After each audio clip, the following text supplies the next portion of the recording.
Welcome to another episode. And I've really been going through a few things since the last episode. And it's interesting because I've put a little bit, alluded to it a little bit in my stories on Instagram, if you're following me there. If you're not, check it out. So one of the things that really came up for me recently was that, it doesn't matter how long you are sober.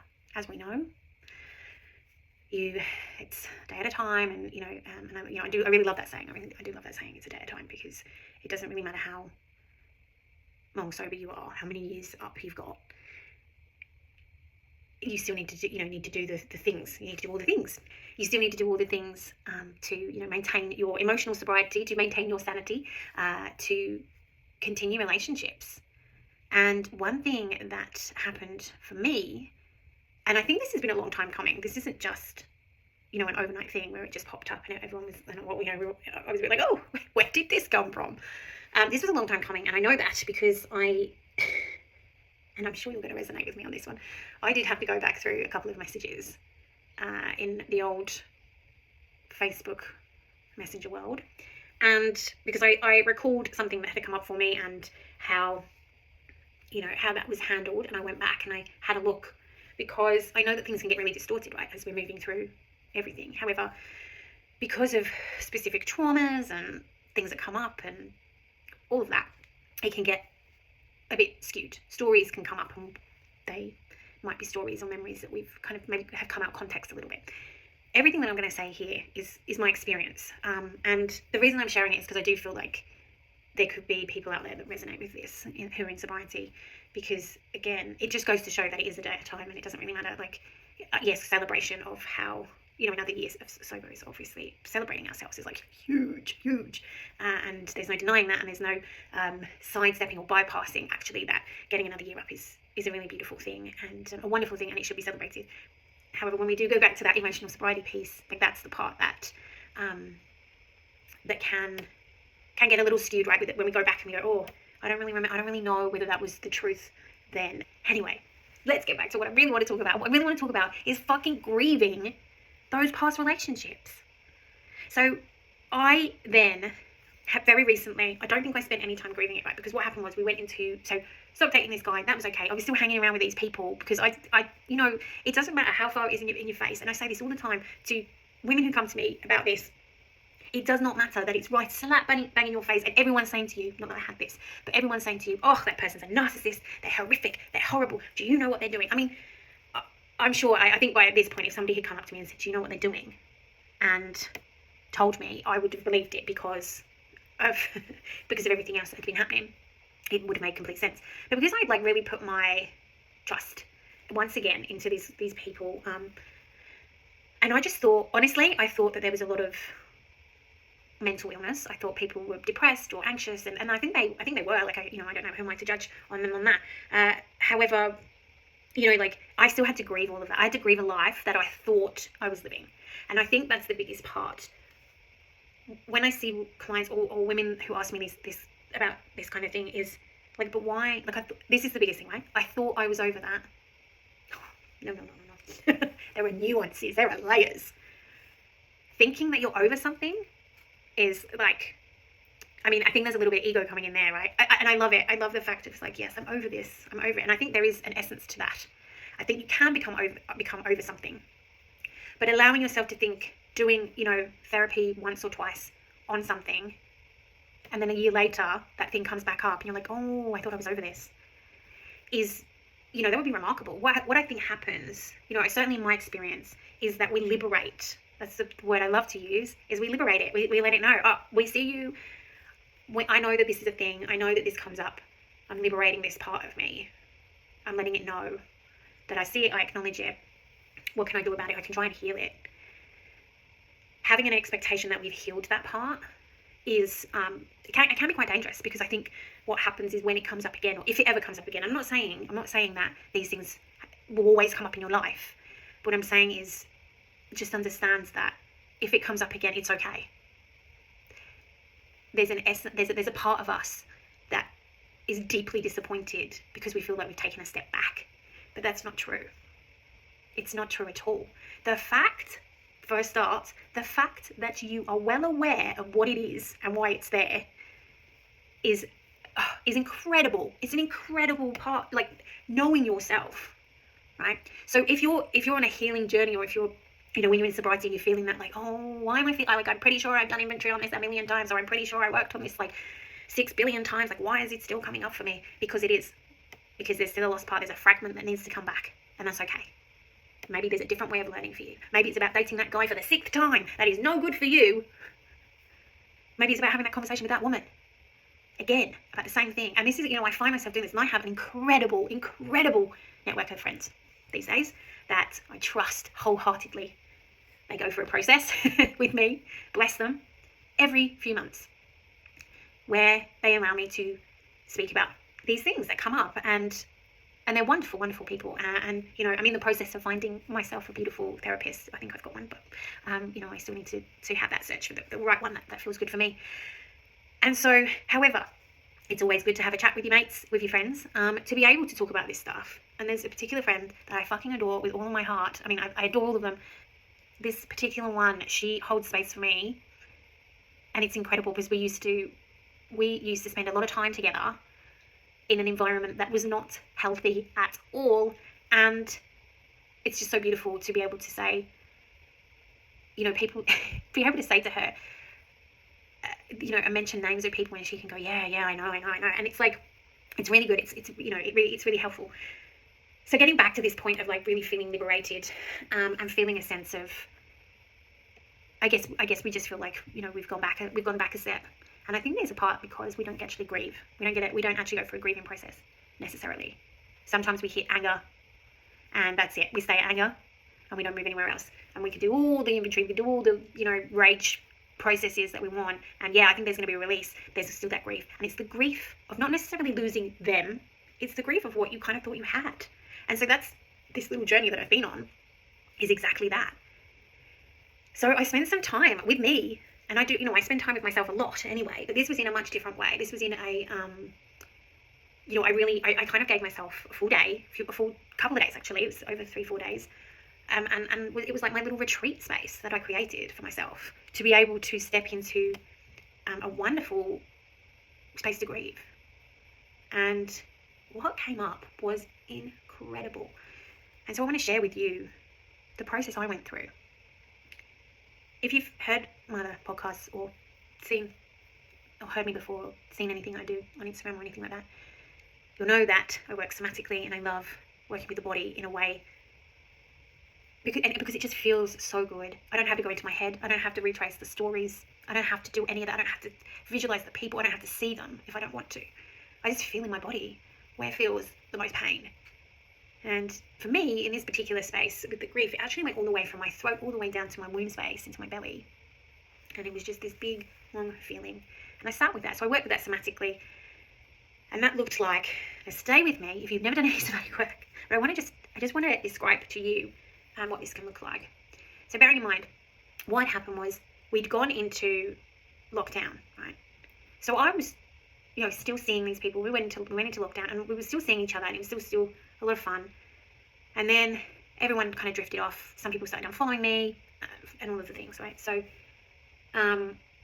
which kind of hurts a lot when you have your own business and you think that you've got these friends who are going to support you. Like, it's actually, because it can get very, intense and lonely having your own business and going on a new journey in a new space. And that's okay if that's not for them. I get it. And so everyone just drifted off, and I never really heard from anyone ever again. And I went on my own trajectory, right, as well. Like, I'm not going to say, oh, everyone just left me. Like, that's not what I'm saying here. Because I got busy and I was doing things. I studied a lot. And in that time, I did question, and that's where the messages were coming back. I did question, and I went back and I asked this particular person who I dated a question, and he came back and kind of denied everything. And like, I looked back at that recently, and that was really painful for me because, again, when you think that you're in a space of honesty and in a community that's, that offers safety, and you don't get that safety, it was terrifying for me, because I just thought, well, where the fuck do I go now? Like, what do I do now? Because everything I thought I knew expectations are a motherfucker, let me tell you. Like, what I thought I knew about that life was a lie. It was a goddamn lie. So now I have to, and we're talking, so that happened 3 years ago, let's just say, give or take. Not that long ago. It's quite fresh, right? Quite a fresh thing to be coming up. So it's just another layer in this nuance of, I knew it back then. I knew it because I could see it. But there was some part of my body and my mind that just did not want it. And like, that is basically, I do that. That is one of the things that I think happens for me, is it's almost like, I can't, and I think this would probably happen often. It's like a disassociation, a trauma response, right? And the trauma response, to just be blind to it, is much easier than knowing the actual truth. And I think that's, a lot of the time why people stay in situations that they can't get out of, because of the fear of the truth.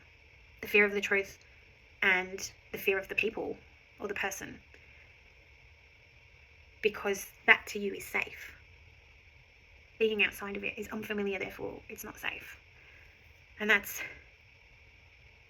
why when people do get out of these situations, it's incredibly empowering but terrifying at the same time. And then to hear, I thought I got over that. I thought I'd done the healing, all of that, and being like really disappointed that, that's not the case. I mean, let's not forget here and be naive to the fact that PTSD exists, and a lot of it is that, right? Too.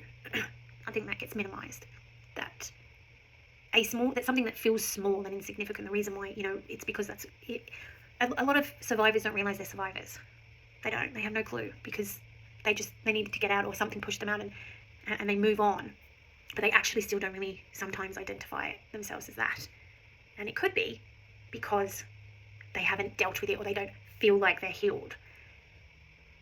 Again, I'm going to go back to that space of when we say those things. So I want to just invite you to do that too. That ever you find yourself saying, I thought I'd healed that part of me. Like, why is it coming up again? Please don't be disheartened by it. Please hold yourself in so much compassion. Because the only thing really, and this sounds so corny and cliche, the only thing really is time. It is time. Time heals all wounds. And I personally, that is my experience of that too. And I always used to say to myself, this won't hurt in 6 months. It will not hurt in 6 months. Or you're not going to even remember his name in 6 months. And like the amount of time that's happened, you're not even remember his name in 6 months. Like that one's wrong true, but sometimes it hasn't. And so when we're in those spaces of, why am I still in this? Or maybe it feels like it's taken like years and years and years and years to heal, and you're still in it, and there's still this like connection with the heart space or the womb or the throat of like, feeling like you're being reeled back in. I certainly have felt that, because again, like I was saying before, the patterns happen, and again, the common denominator is me. And then having to sit there and go, yeah, so this is the thing, it's become familiar to me. That pattern has become really familiar to me. So I'm just going to keep, well, not now, but, I just kept getting swept up in it. And it's really interesting about this as I'm speaking. The part that's really interesting is all of this did not start dropping into place until I started working with my sexuality. And I'm not saying to everyone, rush out and work with me and, or work on your sexuality. Like I'm not saying, what I'm saying is it helps. It fucking helps. Because you get to know all of you, and you get to deal with the parts that have been repressed by society, by the stories and the conditionings that we've had over the years. So getting back to my process, I want to share this. So the body, the somatics, let's go back there. So I had this feeling from my throat all the way down to my belly. And so in somatics, if you've never done it, you're feeling the sensations in your body, and you're saying, oh, I feel like a tingling, or I feel like there's a hardness all the way down my throat. And then a colour might come to mind, or like a shape. And so you just start building on that, and you start seeing this part of you that's still there, right? Anyway, what happened for me was it ended up being a canopy of trees all the way down. The things I've got, honestly, in me. I'll have to do an episode just on that one day. And anyway, so it was like a bird's eye view of these trees, and I ended up going in and down and through the canopy. And when I got in and down and through, the soil was all turned up, and the bottom of that forest was rotten. And I asked why, and it said, because you keep digging, and you never put the soil back on. You never have the part. You need to stop digging now. It's time to stop digging. And that's what I spent a lot of time doing, was digging and trying to find answers, trying to hope people would talk to me about the things that they'd heard. And all of this shit. And I just, because a very, you know, obviously a big fear is that there's just going to be, it's going to happen again. And especially with me doing these things. And it's taken me a while to get to a point. You know, I was having PTSD every time I was going to record an episode. Because I'm using my voice and I'm scared, right? So there's a fear of that. So with all of that, the beautiful message was, it's time to stop digging. And so once I'd done that beautiful process, you know, there was a lot more that came up as well, but I'm going to save that for myself.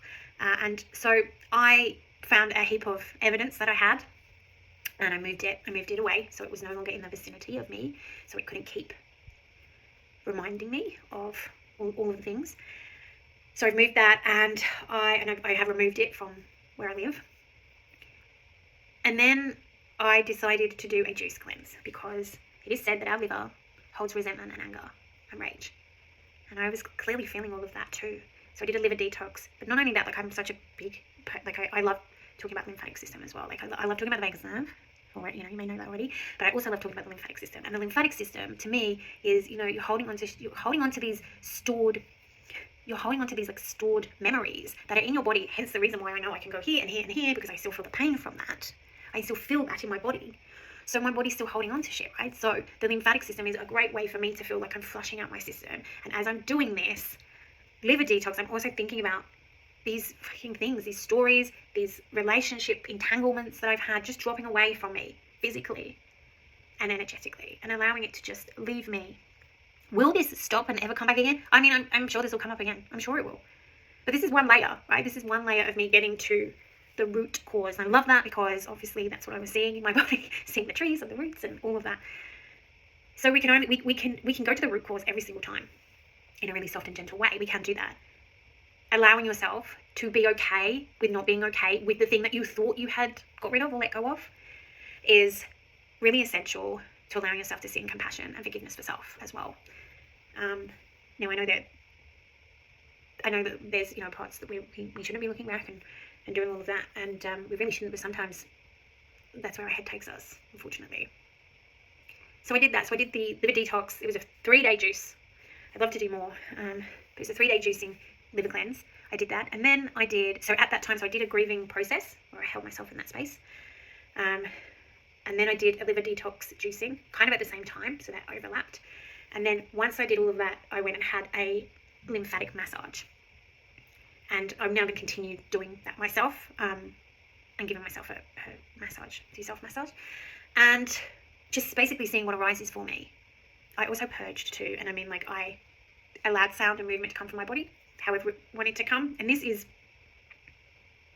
a phenomenal way to release, but I get it can feel really embarrassing and weird if you've never done it before. But it's wonderful. It's a wonderful way to release. And so I also spoke into a microphone and literally, I guess, yeah, just the grievances I had around that. And then I created a beautiful ritual, grief and loss ritual, because, you know, I still had a loss. I lost part of myself. I lost people who I thought were my friends, and someone who I thought really highly of as a partner. And I think the biggest thing that I grieve is the heartache of, I thought I was in a really safe environment, and I thought that there was so much honesty that, yeah, you know, I just want to reiterate that I know that I definitely had a part in this as well. It's just sad that, yeah, I still have to go through that grieving process and feel all the feels. And is there anyone to blame? Who knows, you know, at the end of the day, really, who. And I think that's the biggest thing, just to sit and notice of, like, it really, honestly, if I think about this, there's no one, I don't know, there's no blame, there's none of that. Just sitting here reflecting on everything, and then feeling into, yeah, like the parts of me that actually are quite, even though there's quite a sadness, there's a feeling of joy, just knowing that it really doesn't matter at the end of the day if there's anyone to blame or not. It's being able to sit in the space and allowing myself to grieve for a life that I thought I had. It's grieving for love that wasn't real. It's grieving for friendships that were fake. And it's grieving for a mask that is up in a space that I thought was a really safe space to be in. And yeah, I think that's really the gist of it. And I also just want to say that, of course, I'm no fucking guru, and like, I love spirituality, I love all of that, but like, I also understand that there needs to be a process, and it's not plain sailing. It's not like, oh, I'm just gonna go do this ritual, I'm just gonna do this somatic work. Like, I fucking had to make sure I didn't, pick up a drink. Not that I was feeling that, I wasn't feeling that at all, but I have to make sure that I'm in a space to be able to do that. I can't just go, I'm just gonna go do a thing. I just want to really reiterate that over and over, that I have some roughness to me. I have a part, there's part of me that wants all the bad stuff, that actually can thrive on the drama. And there's this other part of me that wants to hold that part and still own it, right? Because that's part of me. That's who I am. And I don't want to dismiss that by sitting here and saying to you, oh, it's love and light, and you can just go and do some somatic work and see what's in your body. Because that would be fake, right? I had to get to a point, and I think that's why for me the detox worked really well, because I was physically having to, to do these drinks at 90-minute intervals. I had to have this juice. And in that time and space, I was like, oh, I'm feeling like clarity, I'm feeling clearer. I think it's time for me to be able to do this grieving process, so I can, release this shit that's in my body, that's in my mind, and allow myself forgiveness and compassion for what happened, and to know that it's okay that it happened again. I think that's probably the biggest thing for me, is that, and just allowing myself to be fully aware of why it was happening again. And it's not in my control. People, places, and things I cannot control. I hope this has helped somebody somewhere to know that it is okay if the same thing keeps coming up for you. It could be that the reason it's coming up for you is maybe there's some therapy out there that you've never had before, and that's the key to it. But it could just be that it was really fucking painful, and it's caused trauma. Trauma can look like anything for anyone. Like, there's no escape from trauma. Not everyone gets away scot-free from it. And I'm saying, there's an element that I'm pretty sure most, if not everyone, has some trauma or has had experience of it. I can remember, this was a couple of months ago. I keep saying that, it's probably about 6 months ago now. And I was sat working. I was having such a great day. Honestly, it was so good. I was working, the sun was shining. Dream scenario, right? Music on, dancing away, working, doing some great work. And then I just burst into tears. And let me tell you why I burst into tears. I cried because of my first ever boyfriend.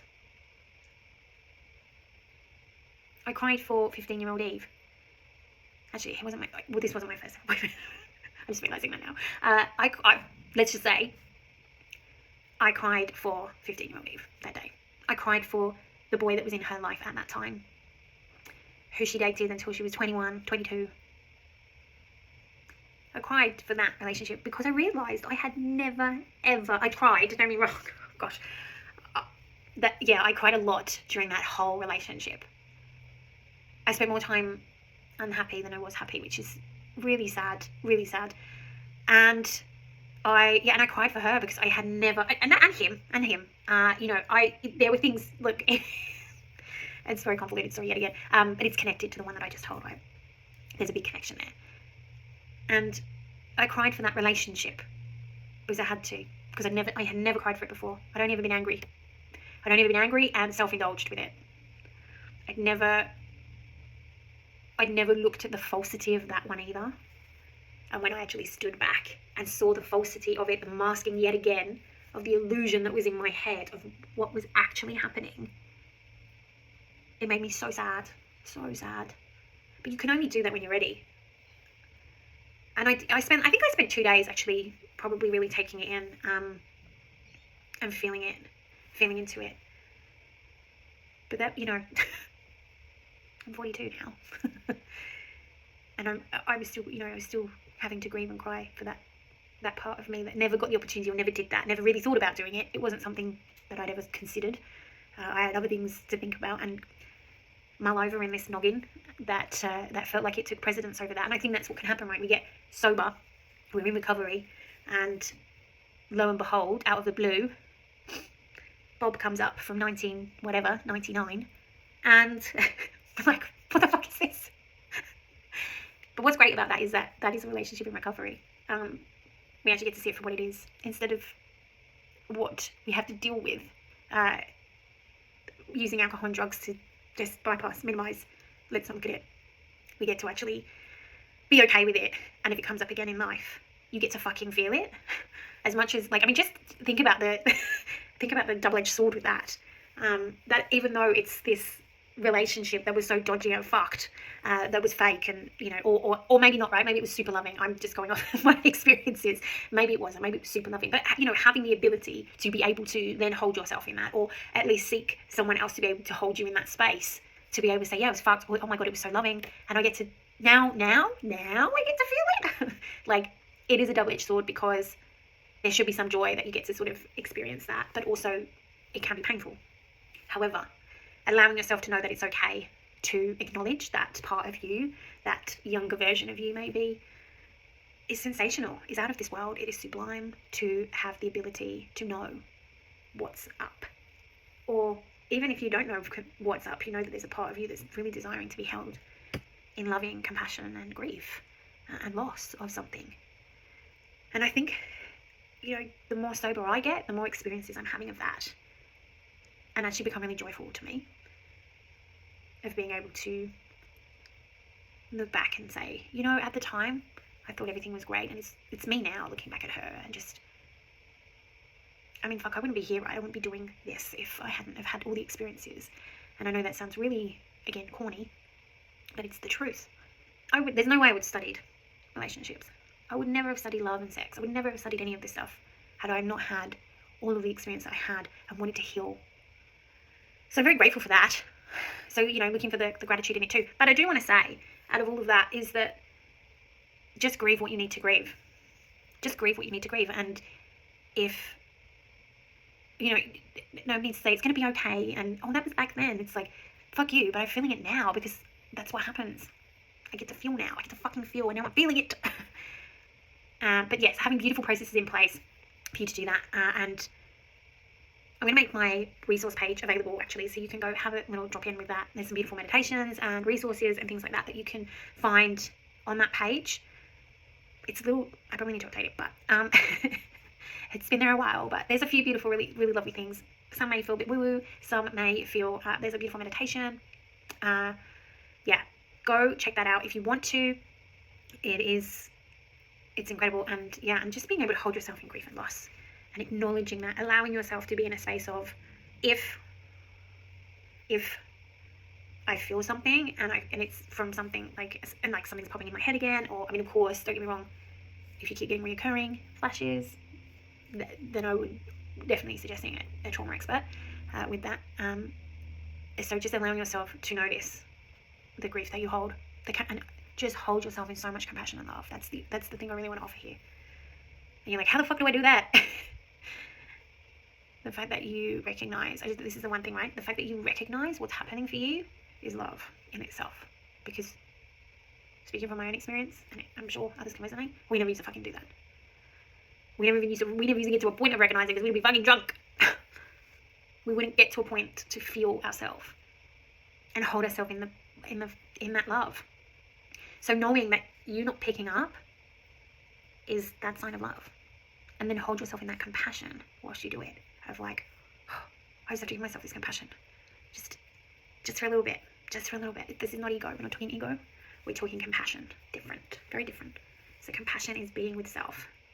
And just giving yourself what you need in that moment, without the drugs and the alcohol, to repress, shut down.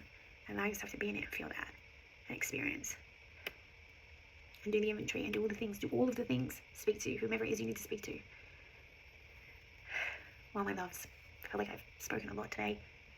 It's been wonderful. I've loved sharing all the things and, tip of the iceberg with all of the things that I really want to give and share with everybody. And intimacy and sobriety is on its way. My loves, it is so close. It's a wonderful self-paced online course. And I will be sharing the details very, very soon. And it's all about that. It's all about self-compassion. It's all about holding yourself, in that space and in a really loving, slow way to be able to be in recovery with relationships and with love and with sex and all of it, and having that divine intimacy. So without further ado, I love you very much. Have a wonderful, wonderful day. So much love to you.